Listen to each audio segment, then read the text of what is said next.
Hey everybody, I thought I'd do a quick comparison between the ESV Compact Bible and the ESV Thinline Bible.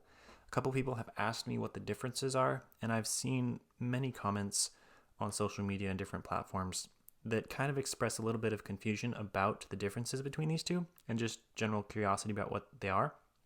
So I wanted to make a quick video on those differences and similarities.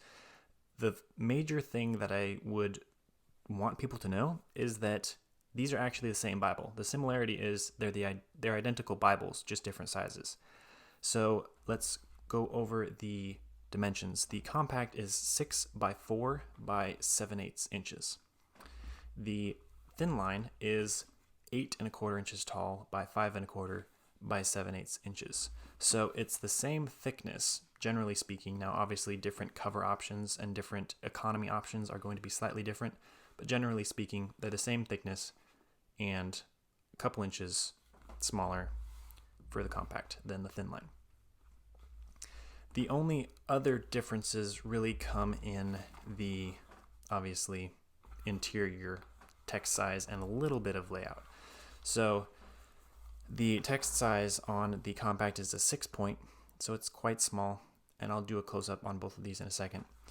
The thin line is an 8-point typically, and so it's your pretty much average text size for a mid-size travel Bible.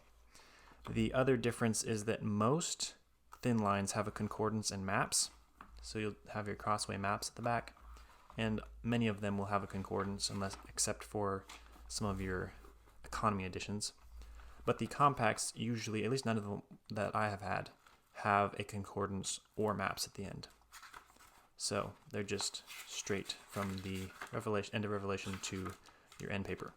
So there's really no extra features in the compacts, which partly contributes to them being so thin. I mentioned at the beginning of this video that these are identical Bibles, and to show you that, if you go to Psalms, they both begin on page 448, so it's numbered at 449 here because Psalms is covering this one, but they both start on 448. So the pages are exactly the same, and then if you want to double check that, you can see here at the end of page 449, my weeping is the last there, and my weeping is the last there. So identical pagination on these two Bibles, and I think that's the coolest feature about these because I don't think a lot of people know that. The last main thing is that most thin lines have red letter for the words of Christ, whereas the compacts don't. They just have a black letter. So that's the last major difference between the two. So I wanted to do just kind of a close-up of the two different ones. So this is that 6-point ESV text. It is very small, and a lot of people will find it too hard to read.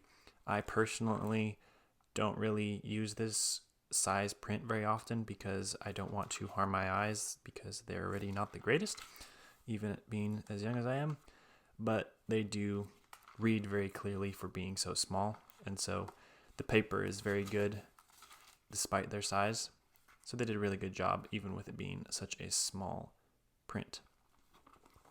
And then the thin lines have 8-point, and it's really not hard to read at all. Obviously, you still might not want to have that small of a print if your eyes are more touchy, but in generally speaking, it is very manageable for most eyes in a Bible that's quite small. Well, I hope that comparison was helpful. I know it is sometimes beneficial to see all these things and hear it firsthand, so hopefully that was something you got out of this video.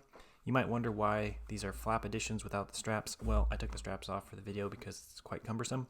I will do a full review of this thin line later. These are out of print, unfortunately. Hopefully they bring this back. But the natural leather, that is, the compacts are still in print. I will do a full review of this one later, and I will link it once I do in the description. So thank you guys for watching. Definitely reach out with any comments or questions, and see you later.